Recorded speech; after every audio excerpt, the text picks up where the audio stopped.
Ұстаз деген жарық күні ғаламның, ұстаз деген анасы ол адамның. Бүкіл әлем мойындайды еңбегін, сен де одан адам болып жаралдың демекші. Құрметті біздің колледжіміздің ұстаздары, сіздерді бүгінгі келіп жеткен төл мерекелеріңізбен шын жүректен құттықтаймыз. Сіздерге ең бастысы денсаулық, ашық аспан, еңбекте жеміс тілейміз.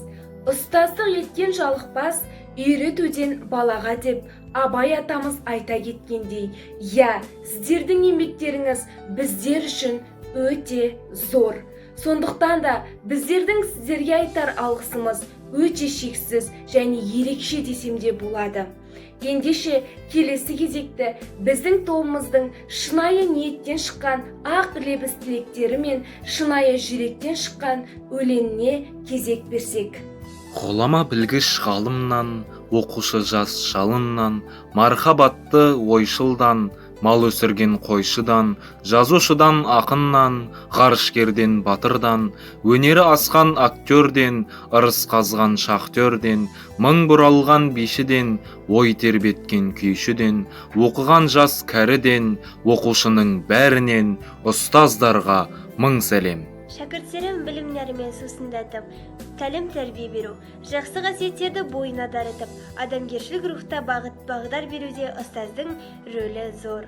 Қоғам мен адамзат алдындағы өлшеусіз еңбектеріңізді ескере отырып, өскелең ұрпақ тәрбиелеудегі және мемлекеттің гүлденуі жолындағы істеріңізге толымды табыс тілейміз.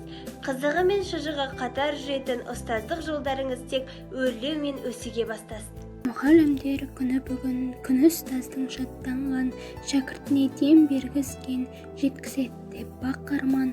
Ұстаздардың күні бүгін бар тілегі өмірде, сол шәкірттің өрге жүзген, еңбегімен ақталған. Мұғалімдер күні бүгін шаттық күйге кенелген, ұстаз жүрек сырлас әркез, білім атты өнермен. Олар шәкірт кеуделерге сол біліммен нәр құйып, өмір жолда ізгіліктің еңбегімен еленген. Тілейміз біз амандық пен бақытты, тілейміз біз қуаныш пен шаттықты. Білім алған өзіңіздей ұстаздан, біздей шәкірт шынында да бақытты. Біздер әлі өтелмеген парызбыз, сары дала сайрап жатырсаңыз біз. Білім беріп тәрбиелеген ұстаздар, алдарыңда мәңгілікке қарызбыз. Құрметті ұстаздар, құттықтау легі осымен тәмам. Мерекелеріңіз құтты болсын.